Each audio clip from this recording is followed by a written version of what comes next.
السلام عليكم. ازيكم يا حبايبي؟ عاملين ايه؟ يا رب تكونوا بخير. النهارده بقى انا كنت عامله كميه بانيه. كان في ناس جايين لي وبعدين ما جوش، فانا ما اضطريت ان انا اقلي شويه دلوقتي على قد الغدا. قلت ونجوم هعمل لهم، ما جوش خلاص مفيش حاجه هتخسر. جبت لكم بصليه كده يا حبايبي وخرطتها، وجبت التوابل بتاعتي، طبعا التوابل اللي انتوا عايزينها.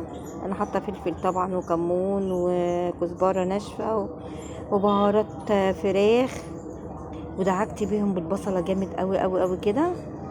وبعدها رحت نازله بشويه لبن. انا ما بحطش بيض طبعا، انا ما اعرفش مش غاويه البيض في الاكل ليه. حطيتهم كلهم كده ونزلت بالبانيه بتاعي يتدبل.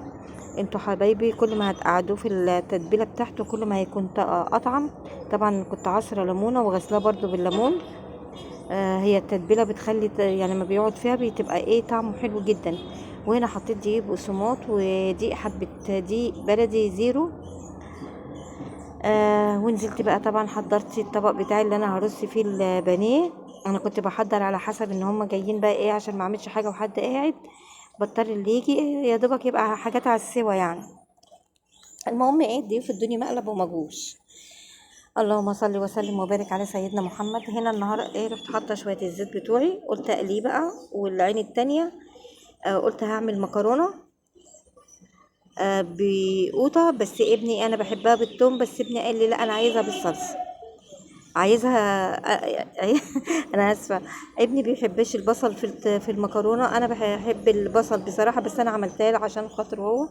عملتها له بالثوم وفي حته قرن فلفل الوان كده، رحت مخرطاه. هنا قلبت التومه بقى وسبتها تتحمر معايا. كنت بضرب القوطه وحاطه في القوطه قالب شوربه دجاج، وسبتها هنا. بنسى معلش. اللهم صل وسلم وبارك على سيدنا محمد. هنا الفلفل الالوان كنت مقطعه نص في قرن فلفل كده، وقلبته كويس في قلب الثوم. ونزلت طبعا بالعصير الطماطم اللي انا كنت عصراه اهو يا حبايبي.